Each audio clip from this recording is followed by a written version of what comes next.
Boa tarde, professor Osni. Eu gostaria de apresentá-lo de maneira formal. Nós estamos aqui com o professor Osni Ferreira de Camargo, muito conhecido no meio de saúde e segurança do trabalho, higiene ocupacional. O professor Osni, ele é engenheiro químico com especialização em engenharia de segurança do trabalho, tem mestrado em engenharia mineral com ênfase em higiene do trabalho e é higienista ocupacional certificado pela ABHO. Boa tarde, Felipe.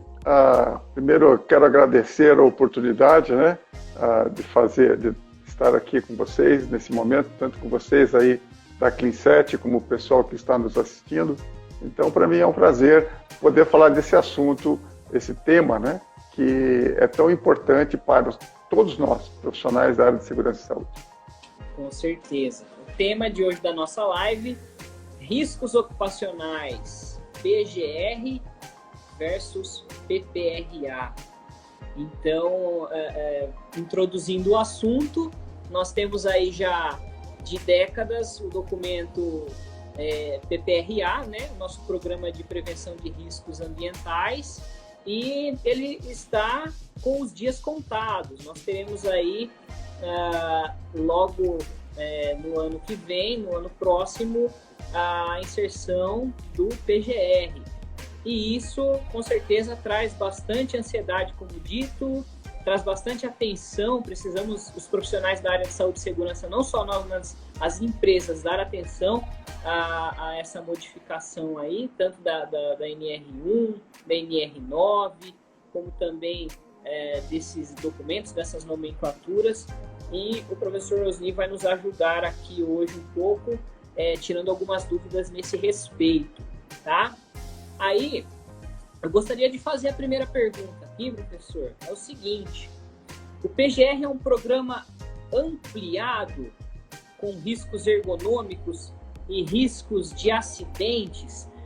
Podemos dizer que isso é uma verdade, visto que no PPRA anteriormente a gente falava muito de riscos químicos, físicos e biológicos, e agora nós teríamos apenas o acréscimo dessas duas classes de risco? Felipe, é uma pergunta difícil de responder, mas eu vou dizer primeiro sim. E o sim vem do quê? Vem de que se a gente partir daquilo que era a intenção das pessoas que escreveram a NR9 em 1984, das quais eu, desde aquela época até a anterior, ainda mantenho a amizade e contato com eles, né? Eu sei que sim, porque na verdade o PPRA, como quando ele foi criado, tinha a intenção de ser um programa de gestão de riscos, né? Esse era o escopo, essa era a intenção de quem escreveu o PPRA.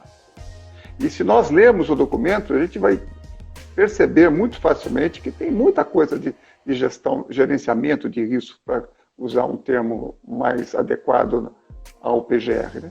Tem muita coisa de gerenciamento de riscos ali, né? Até é curioso que a gente vê o documento, que ainda é válido, né, até março do ano que vem, ele puxa muito para essa questão de identificar riscos, avaliar e controlar, né? Tanto é que uma vez eu tive, assim, por brincadeira, assim, comecei a contar palavras, e no Word é fácil fazer isso, né? A palavra avaliação aparece 5 ou 6 vezes no documento. E a palavra controle aparece 17 vezes. Então, ele é um documento que tinha a intenção de controlar a exposição do trabalhador. Então, é para isso que ele se propunha. Quer dizer, que as empresas começassem a gerenciar o seu risco de modo a que pudessem controlar, né? E isso tem um outro detalhe, que isso só os mais antigos vão se lembrar, né? Quando ele foi elaborado pela primeira vez, o documento em si, quando ele foi escrito, e a primeira vez que eu tive contato com esse documento, eu trabalhava numa empresa fabricante fabricante de EPIs. Eu trabalhei na 3M muitos anos, e naquela época eu trabalhava com EPIs. E por aí eu tinha muito contato com a Animaseg, que ainda existe hoje, né, que é a Associação Nacional da Indústria de Material de Segurança. E esse documento veio às minhas mãos, porque chegou até a Animaseg, e na época acho que não era, já era a BNT, né, que nós tínhamos o grupo da BNT que funcionava dentro da Animaseg, e era uma proposta de modificação da NR6. E continha nele todos os riscos, não eram só os riscos ocupacionais. Então, no início, já havia essa intenção de um documento que pudesse gerenciar riscos de uma forma geral, né? Outra coisa que eu sempre digo, e eu tenho ainda muita amizade com o Jófilo Moreira Lima, que foi, na época, ele era o secretário de Segurança e Saúde no Trabalho, né, que pertencia, então, ao Ministério do Trabalho, e eu dizia para o Jófilo, ainda digo, estive com ele recentemente, né? Você implementou a linguagem dos P's dentro da área de prevenção da saúde, né? Na área de proteção, como nós chamamos, né?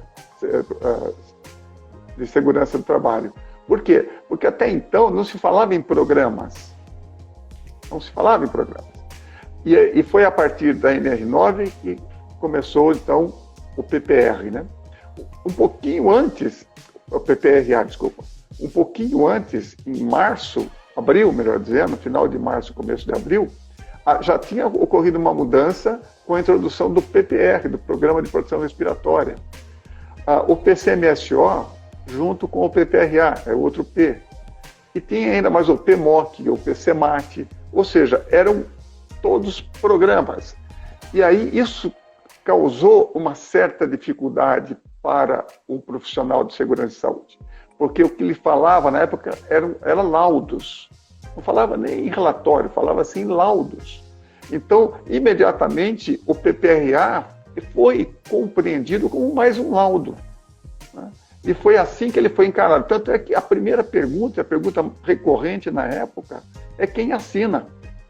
Que era que no documento da NR9, isso nem é mencionado, quem assina o documento, porque num programa de gestão a responsabilidade sempre é do gestor maior, e aí cascateando até o nível do supervisor de área e assim por diante, né?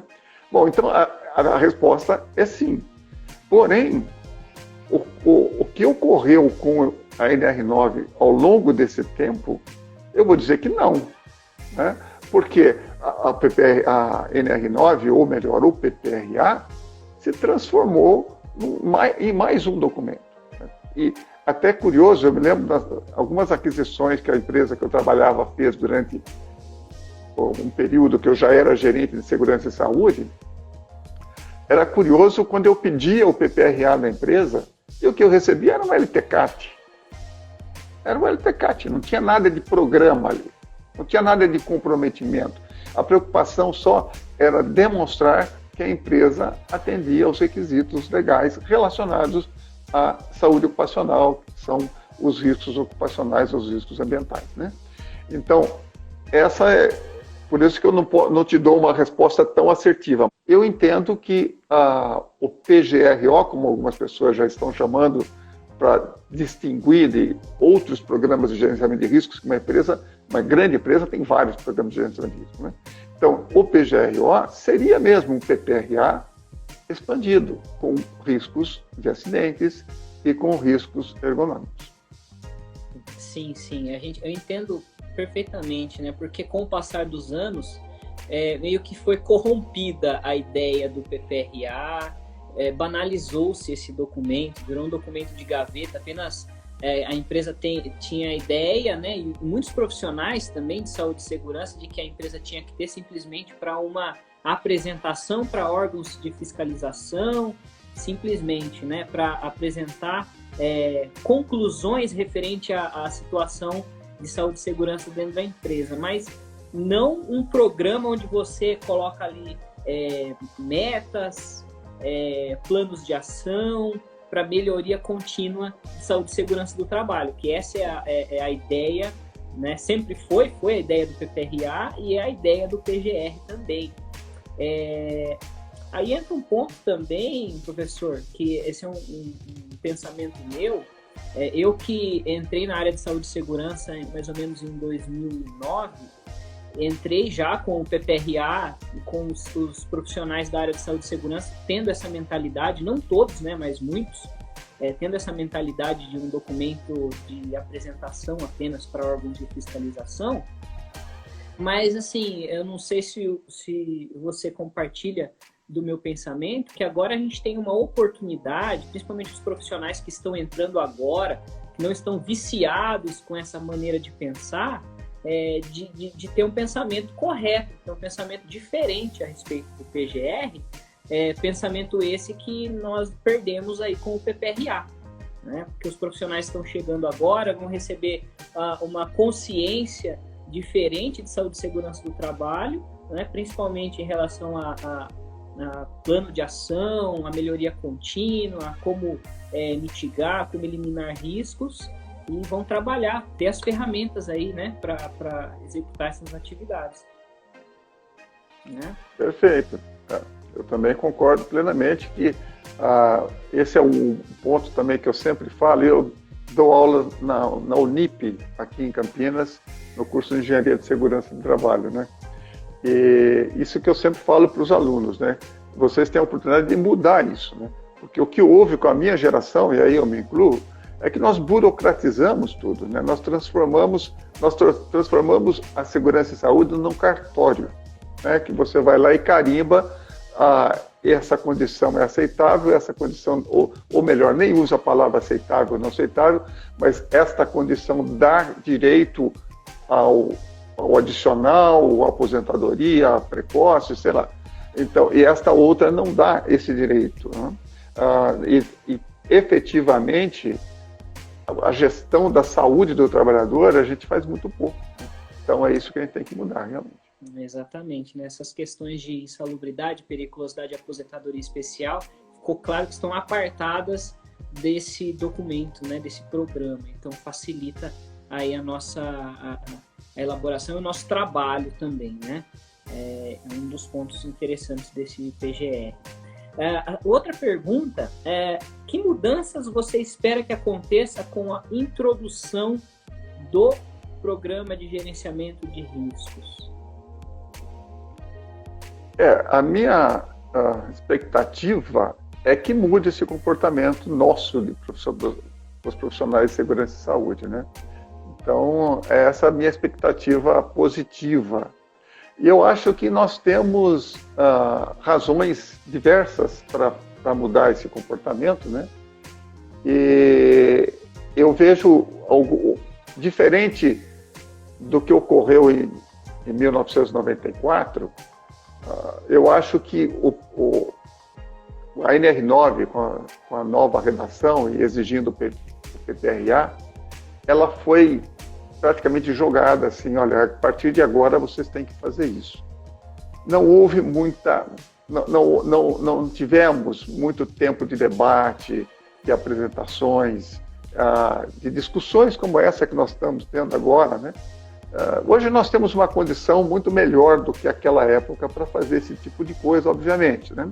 Aquela época tinha que ser no pessoal ou através de documentos escritos, até a internet ainda era início, né? Não era acessível a todos, computador pessoal não era todo mundo que tinha, o computador, eu me lembro que era um computador para 10, 12 profissionais, né?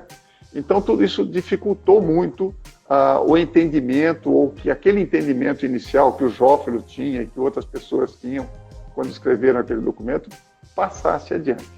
Então hoje eu vejo a Fundacentro fazendo lives, ela fizeram várias lives sobre isso, não sei se você teve a oportunidade de acompanhar, né? Eu vejo o Gilmar, grande amigo, Gilmar Trivelato, conheço o Gilmar desde a época que ele tinha cabelo ainda, mas é um grande amigo de muitos anos, né? E o Gilmar, ele está colocando assim toda a vida profissional dele, né?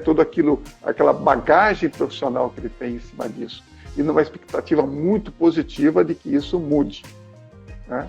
Então, aliás, eu só um comentário, apesar do comentário que você fez, né, agora há pouco, sobre o fato de que está muito claro no documento, no NR01, que essas questões, ou no PPRA, na nova redação, melhor dizendo, na NR9, que essas questões relacionadas à adicional de insalubridade e periculosidade ou do INSS com relação ao tempo de aposentadoria não fazem parte desse escopo, não fazem parte do PGR, não devem ser incluídas no PGR. Mas quando a gente vê as lives da Fundacentro, várias vezes eu tenho ouvido questões exatamente sobre essas. Se eu posso colocar essa questão trabalhista ou previdenciária no PGR para poder facilitar. Então, a nossa cabeça ainda está voltada para isso. Mas a expectativa, a esperança que eu tenho é que a gente mude. E em função de pessoas mais jovens que não têm ainda esse vício, né? Sim, com certeza, né? Aí o professor disse sobre essas questões de tempo de discussões, que hoje está aí, né? A gente tem esse tempo para discutir esses assuntos, para se chegar a um denominador comum do que é melhor para a área de saúde e segurança do trabalho aqui no Brasil. E a gente viu aí, né, não só por conta da pandemia, mas um pouco antes aí houve algumas questões de paralisação por meios judiciais aí das atualizações das normas, né? E uma dos pontos que foi destacado, né, que foi a rapidez, né? Um pouco assustadora, chamou atenção aí a rapidez com que muitas normas foram atualizadas em um curto período de tempo. Mas a impressão que eu tive, professor, é que isso se deu também porque já havia de muito tempo, ideias já estavam formadas de muito tempo, e só faltava alguém ali para empurrar, né? Faltava ali um momento oportuno, uma oportunidade para que aquilo fosse colocado realmente em prática. Então, não é que foi feito rapidamente toda essa verificação e não houve muito estudo para se colocar o que foi atualizado, mas isso já vinha de muito tempo, estava empalado, né? Já se queria fazer essas modificações há um bom tempo, né? Sem dúvida. E graças a essas pessoas que ainda estão na Fundacentro, eu digo que nós estamos com a bala de prata, né? Porque essas pessoas estão todas se aposentando. Muitos já se aposentaram e outros estão se aposentando. Mas o Gilmar, vou citar novamente o Gilmar, esse conceito de programa de gestão de gerenciamento de riscos está na cabeça do Gilmar há muitos anos, né? E ele conseguiu convencer, quando veio, foi até curioso o que aconteceu, né? Porque no início desse governo atual, começaram discussões sobre essa questão de segurança do trabalho, mas para um lado contrário desse onde nós estamos hoje, né? Quer dizer, o que se falava, tem muitos requisitos legais, que a ANR nós vamos cortar, tem até um termo que ficou famoso, cortar 90% dos requisitos que estão nas NRs, né? E até é curioso isso daí, porque você corta o que está na NR, mas você não muda a lei, né? E a lei está dizendo que você tem que fazer muitas das coisas. A NR simplesmente está dizendo como que você pode cumprir com aquilo que está na lei. Então, se você não mudar a lei, não muda muita coisa, né? Só vai criar mais problemas, mais dificuldades de você fazer a coisa como deve ser feita, né? Mas, sem dúvida, eu acho que essas pessoas deram esse ritmo. E agora a NR9, por exemplo, a ideia que eu tenho escutado, e acho que vocês também escutam bastante, né? É que haverão vários anexos na NR9. E, basicamente, esses anexos estão prontos, que são as NHOs, né? Então, são as NHOs que vão ser... Pode ser que tenha, por exemplo, para riscos mecânicos, na área de ergonomia, não sei quem que está discutindo, mas tem muita coisa que já está pronta, né? Então, eu acho que vai ser bem acelerado também em função disso. Sim, então tá aí até uma dica, né? As NHOs nós temos à nossa disposição, né? Então a gente precisa, como profissional, nós como profissionais da área de saúde e segurança, precisamos nos atualizar e estar ali alinhados com as NHOs, né? Porque isso aí está à nossa disposição. Uma outra questão, a gente sabe que um dos pontos que tem sido falados muitos, né, tem sido comentados muitos com relação ao PGR, tem a ver com a participação dos trabalhadores. Mais uma vez, o PPRA, né, já falava que o PPRA tem que ser divulgado para a CIPA, para os profissionais da empresa. Mas eu queria saber, professor, como deve ser introduzida a participação dos trabalhadores no PGR? Felipe, esse é outro ponto curioso, né? Toda vez que eu ouço isso, eu me lembro da NR5. Né? Por que eu me lembro da NR5? Se você procurar na legislação internacional, eu posso aqui estar falando uma besteira, mas são pouquíssimos, se é que há, eu desconheço, alguma legislação em qualquer país do mundo que tenha requisitos para a participação de trabalhadores tão estritos, tão bem definidos como está na NR5. Né? Então, essa questão de participação de trabalhadores na gestão, no gerenciamento de riscos ocupacionais, de controle e tudo mais, ela está muito bem definida e é um requisito legal que a gente tem que atender. Né? Então, e você bem falou aí, a própria NR9 atual já fala da participação dos trabalhadores, tanto com a apresentação do que está para a CIPA, né? Do PPRA para a CIPA, como no início também fala da participação do trabalhador na identificação de riscos, na identificação de fontes de risco. Né? Ou seja, isso já está na nossa legislação e cada vez que se fala nisso, gera discussões, né? Várias discussões, mas como que eu vou fazer? É uma preocupação minha, se a gente, até hoje, e aí eu vou falar de uma outra situação que me deixa assim, bem assim, não descrente que eu digo, mas que me aborrece bastante, é a questão do mapa de riscos. Recentemente, pela Universidade de Proteção, e eu queria deixar claro aqui também que eu estou como diretor de ensino da Universidade de Proteção, que é uma universidade de cursos à distância, né? E um dos cursos que nós fizemos foi um curso de CIPA. E nós tivemos a preocupação de fazer um curso de CIPA que focasse riscos. É claro que a gente vai falar sobre legislação trabalhista, mas não é isso que mais interessa para a CIPA. Se você olhar todas as 13 ou 14 atribuições, acho que são até mais da CIPA, nem me lembro quantas são agora, a primeira delas é identificar riscos que existem no ambiente e criar um mapa de risco. Né? Outro detalhe que pouca gente vai se lembrar, eu acredito, o mapa de risco, quando ele apareceu, ele era parte da NR9. Aquilo foi colocado na NR9. Depois é que houve uma mudança e foi para a NR5. Né? Então, que era o local, alguém percebeu, não, o local mais adequado deste item é na NR5. Para não acontecer justamente o que acontece, que é o SESMIT fazendo o mapa de riscos. Né? E não com pouca participação em muitas empresas, com pouca participação da CIPA. Né?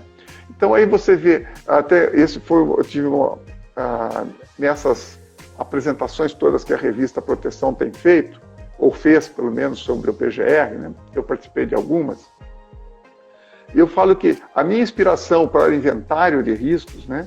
Que eu fico imaginando sobre o inventário de riscos, uma inspiração é o próprio mapa de riscos.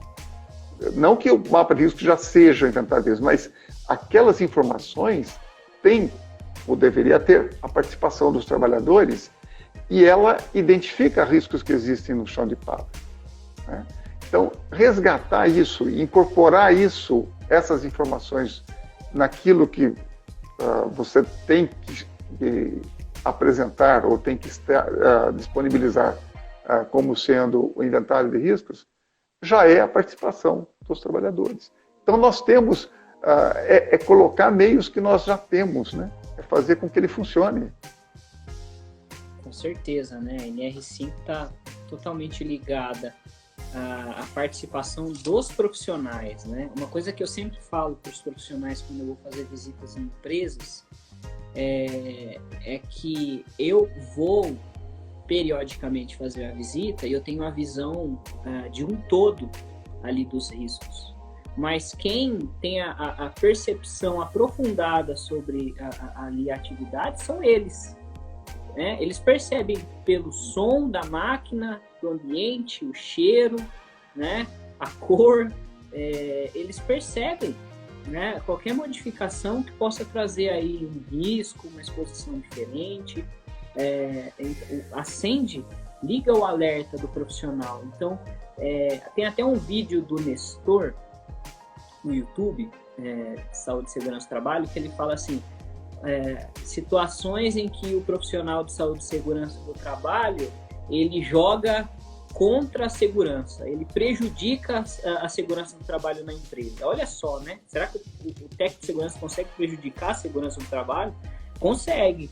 Quando ele pula essas etapas, quando ele não traz para o documento as palavras dos funcionários, quando ele leva em consideração apenas a palavra do diretor da empresa, ali, né, dos gestores, e não dos profissionais operacionais que estão ali.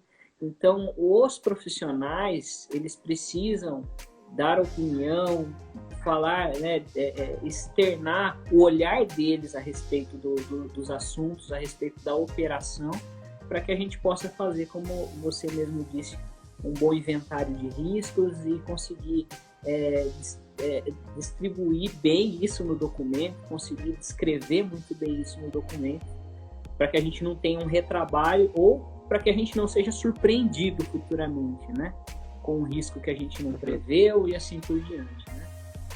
Eu costumo dizer sempre que dentro daquele linguajar de perigo e risco, né? O perigo está no processo, né? E o processo é uma interação entre máquinas, energias, materiais e pessoas. Isso é um processo, né? Se você for ver, o risco, ele está na operação daquelas máquinas, naquela operação, no manuseio, manipulação daqueles materiais ou da energia que é utilizada. E a exposição é que vai caracterizar o risco. Então, se a gente não olhar exatamente a atividade, né? A atividade é que vai caracterizar a exposição ao risco, né? A exposição ao risco é caracterizada pela atividade. Então, se a gente não olhar a atividade do trabalhador, a gente fica manco, né? E também, se a gente não olhar o processo em si, como é que ele acontece, a gente não tem condições de atuar na fonte. Então, por isso que muitas vezes o técnico de segurança só atua na exposição. É muito comum uma crítica que se faz. Não, vai lá ver que tem um risco e dá um EPI. Porque ele só olhou a exposição. Ele não olhou a fonte, de onde vem o risco, de onde que aquilo se origina, né? E isso causa essa coisa manca que eu digo, e nós não temos um gerenciamento adequado do risco. Tá certo, muito bem explicado, professor. Outra pergunta. Você acredita, né, a gente está falando aí de um documento que ele passa a valer 1 ano após a sua elaboração, após aí ele ter sido divulgado, né, vamos colocar assim, que é a NR1, né, ele tem ali na própria NR vem falando que ela passa a valer 1 ano, né, daqui a 1 ano, e contando a partir de março de 2020, então teríamos aí o PGR valendo a partir de março de 2021. E a pergunta é nesse sentido. Você acredita que a nova NR1 vai mesmo ser exigida a partir de março do ano que vem? Olha, eu não consigo visualizar nenhum motivo para que isso não ocorra, né? Muita gente fala, mas tem a pandemia. A pandemia, de certa forma, até pode ter dado, em alguns casos, mais oportunidade para o técnico e engenheiro de segurança reorganizar as coisas como são feitas, né? E se ele foi previdente, ele já reorganizou em direção do novo documento do PGR, né? Outra coisa que eu vejo é que até chegar essa data, né, ainda temos alguns meses, mesmo que você não tenha o teu inventário de risco pronto, totalmente pronto, ainda tenha gaps, tenha falhas, né? Ele deve ter um esboço, ou seja, você deve começar a fazer isso. Também porque a informação está em algum lugar, você concorda? O inventário de risco, o nome inventário está aí só para dizer que é um documento onde você vai colocar essas informações. Informações que, se você tem um bom PPR, elas já existem. Elas estão em algum lugar. É uma questão de reformatar as coisas e não existe um padrão definido para o inventário de riscos. Cada um pode seguir. Por isso que eu falei sobre o mapa de riscos, né? Que foi uma inspiração que eu tive. Uma outra inspiração que eu tive a respeito do PGR, e essa eu até fiz assim uma pergunta direta ao Gilmar sobre isso. Ele não foi taxativo dizer, não, isso realmente porque ele também não quer engessar, né? Mas as empresas, isso são normalmente as grandes empresas que têm sistema de gestão implementado, no sistema de gestão, exige-se que você identifique todos os perigos, estou com a USAS na cabeça ainda, tá?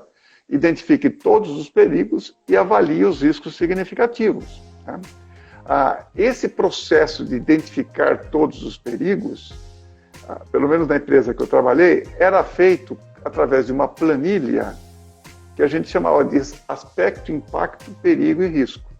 Ele tinha aspectos e impactos, porque, como era um sistema de gestão integrado, segurança e meio ambiente, né? Segurança, saúde e meio ambiente, aspectos e impactos ambientais e perigos e riscos na área ocupacional, né?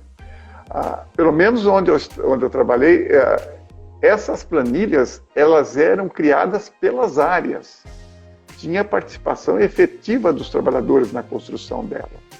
Os técnicos e engenheiros de segurança tinham o papel de treinar esses técnicos e engenheiros, né, e de acompanhar as reuniões, porque normalmente eram reuniões que eram feitas para elaborar a planilha e fazer a revisão anual sempre antes de uma auditoria, né? Então, eu vejo essa planilha como uma ferramenta muito interessante para o inventário de riscos. Muita gente vai dizer, mas isso é pouco, o inventário de riscos é mais que isso, né? O que eu vejo é que você pode, nessas planilhas, chamar outros documentos, né? Se você tiver. Então, você colocou lá, o risco é baixo. Por que você sabe que é baixo? Esse é outro ponto que eu vejo, Felipe, que é importante a gente destacar, né? E nas NHOs novas e também nesses anexos que estão na NR9, essa gradação de riscos tem sido muito utilizada para a gradação de riscos baixo, alto e intermediário. Só 3 gradações. Sendo que esse intermediário, na linguagem da Associação Americana de Higienistas Industriais, ela significa eu não sei, eu tenho dúvidas, né? E os riscos baixos, você simplesmente registra e acompanha, para ter certeza de que aquilo não se altera ao longo do tempo. Os riscos altos, você controla até ele ficar baixo. Você não precisa medir nem o baixo, nem o alto. Você tem que medir o que eu não sei, que eu preciso de informações. Mas quando você gera discussões para a gradação de riscos, e isso é a maior dificuldade que eu tive, pelo menos, grande parte dos riscos vai ficar no não sei. Então vai ficar naquele que realmente eu tenho que medir, tenho que avaliar, né? E aí eu vou puxar outra coisa que eu achei muito interessante na NBR 31000, fala de riscos, né? Que ele chama assim de identificação de riscos, avaliação, análise e avaliação. São 3 coisas.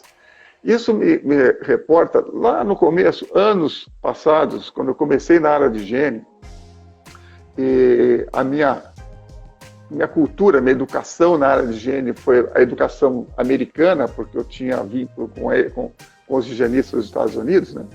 Tinha uma palavrinha lá que você provavelmente já ouviu, e muitos que estão nos ouvindo já ouviu, que é assessment. É muito comum essa palavra assessment. Essa palavra assessment, ela foi traduzida como avaliação. E ela pode ser traduzida como avaliação dentro desse contexto que está na NBR 31000, que seja o quê? Primeiro eu fiz a identificação, analisei aquela situação e fiz a avaliação. A gente tem que distinguir a avaliação de medição. Medição é uma coisa, medição é uma parte importante para essas três fases, tanto da identificação, como da análise, como da avaliação.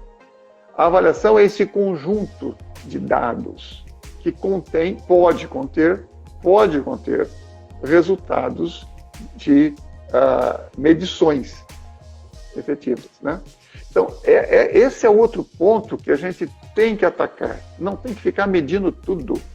E o que eu via na área eu tinha ergonomia também comigo, eu tive uma vez uma discussão muito grande no Ministério Público do Trabalho, porque o entendimento é que você tinha que fazer aquela medição, análise ergonômica do trabalho, AET, de todas as situações de risco. E nós tínhamos um programa de ergonomia que tinha uma análise preliminar de riscos e só fazia uma AET completa quando você tinha dúvidas ou precisava realmente daquela informação. São pontos importantes, né? Essa questão de só avaliar mesmo que você estava falando, né? É aquela mentalidade antiga, né? Só avaliar, por quê? Porque medir, né? Eu digo, a pessoa não avalia, não, eles medem. Porque a avaliação medir. Você tem que fazer alguma coisa com esses valores. Né? Exatamente. Normalmente não se faz nada. Exatamente. Eu tenho, na verdade, aqui duas perguntas. Uma referente a inventário, falando propriamente do PGR, porque assim, lá na NR1 fala sobre o inventário de riscos e na NR9 ele trata riscos químicos, físicos e biológicos. Ele fala sobre análise preliminar de riscos, né? Ele tem um item lá falando sobre isso, né? Que eles têm o PGR, você tem que apresentar uma análise preliminar de riscos referente aos riscos químicos, físicos e biológicos. Falando fisicamente ali no documento, isso significa que eu teria que ter um inventário e a análise preliminar de riscos, ou eu posso entender que a análise preliminar de riscos ela seria ali faria parte do meu inventário? O meu entendimento, primeiro, vou dizer o meu entendimento e depois eu vou dizer algumas coisas que eu vi sobre isso. O meu entendimento é que a análise preliminar fica dispensada se você partir direto para o inventário. Porque ele está no inventário, ele diz que você pode incluir a análise preliminar de riscos, né? É que eu entendo que há situações que você não vai construir inventário e você vai fazer só uma análise preliminar de riscos. Esse é o meu entendimento e é pessoal. Tá? Uma vez, ouvindo uma das lives da Fundacentro, eu ouvi uma coisa que me assustou um pouco, para falar a verdade. Não ouvi da boca do Gilmar, mas de um profissional da DRT. Ele chamou isso daí, ele comparou a análise preliminar de riscos com a antecipação na higiene ocupacional. Eu não encararia dessa forma, eu só estou reproduzindo o que eu ouvi e achei estranho, né? Porque para nós higienistas, que temos essa cultura da higiene dos Estados Unidos, e também da ABHO, que foi uma associação criada ao modelo da ACGH e da AIA, né? A gente fala em antecipação, reconhecimento, avaliação e controle. Só que a antecipação é para riscos futuros, que ainda não existem, que podem existir no futuro. E eu ouvi essa interpretação e não foi de alguém da DRT, por isso que eu achei estranha. Mas o meu entendimento é que ela pode ser parte do teu inventário. Você não precisa ter 2 documentos.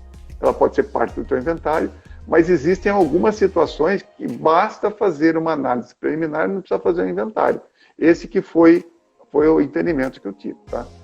Ok, muito bom. Vai ajudar bastante gente aí essa questão, né? Porque a gente está aí, né, no mesmo barco, vamos colocar assim. Professor, GRO e PGR. Tem gente chamando de GRO, né? Eu tenho um entendimento do GRO, a ideia da gestão, o PGR, a ferramenta para se aplicar o GRO, né? A ferramenta lá, o documento, inclusive, que vai substituir o PPRA. Fisicamente, mais uma vez falando, né? Na prática, como que a gente visualiza o GRO, né? A gente precisa ter um documento GRO, ou nós teremos o PGR e os demais documentos derivados do que a gente definiu no plano de ação do PGR, como, por exemplo, um PCA, um PPR, uma análise ergonômica, e esse montante seria o nosso GRO. Bom, o meu entendimento pode ser, eu tenho ouvido muita gente, tenho discutido, e acho que não é só meu, mas de muita gente, né? Para mim, o GRO existe só como algo como sistema de gerenciamento, como o sistema em si, né? Fisicamente, o que existe é o PGR, que é o programa que vai fazer esse gerenciamento. E eu acho que houve foi destacado, porque quando você lê o documento da NR01, ele tem muitos requisitos que não necessariamente fazem parte, não vou nem chamar de requisitos, mas existem muitos itens que não fariam parte de um inventário de riscos. Tá? E o PGR, o que está na NR01, o que é obrigatório é o PGR, e o PGR tem que ter necessariamente o inventário de risco e o plano de controle. Então, eu acho que tudo que está além disto, né, que nós vamos chamar de GRO, ou seja, GRO é o inventário de riscos, é o plano de controle e muitas outras coisas que não serão requisitos legais, não serão exigidos que se apresente na forma documental. Obviamente que é muito bom que você tenha. Por exemplo, atendimento a emergências. Atendimento a emergências, pelo menos, o meu entendimento é que eu não vou colocar isso no inventário de riscos. Tá? Eu posso até chamar que a situação de emergências, mas o plano de emergências não é um documento que vai ficar ali, é um documento à parte. Eu vejo, esse é um documento típico do GRO, né?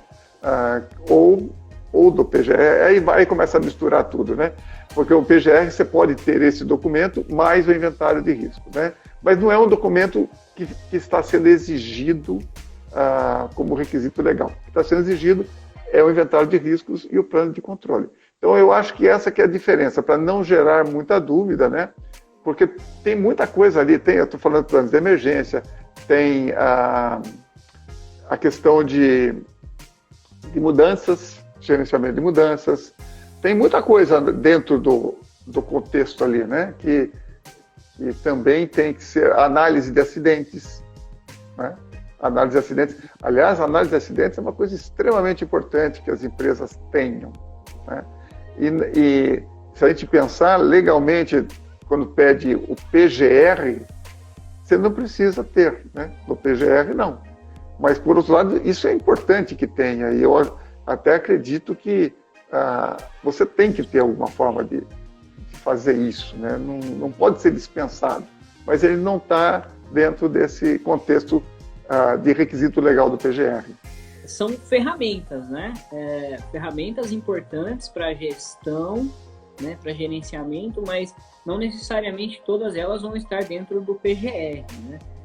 Acredito que é isso que o professor está dizendo. Inclusive, aí o Júnior Padella, o engenheiro, Ele perguntou, né, professor Osni, o PAI, né, o Plano de Atendimento à Emergência, deve ser mencionado em nosso PGR? Uma coisa é mencionar, né, professor? Acho que é isso que eu estou entendendo. Não, eu vejo o seguinte, Felipe, se eu quiser colocar, posso colocar. Eu posso colocar tudo dentro do PGR, né? Porque o PGR é um programa de gerenciamento de risco. Pode ser colocado ali, mas o que é requisito legal, o que vai ser cobrado das empresas a partir de março, até eu imagino que depois de março os outros requisitos podem começar a ser exigidos também, né? Mas o que vai ser cobrado é esse documento PGR enxuto que tem o inventário de riscos e o plano de ação de controle, né? Que é a base de qualquer sistema de gestão.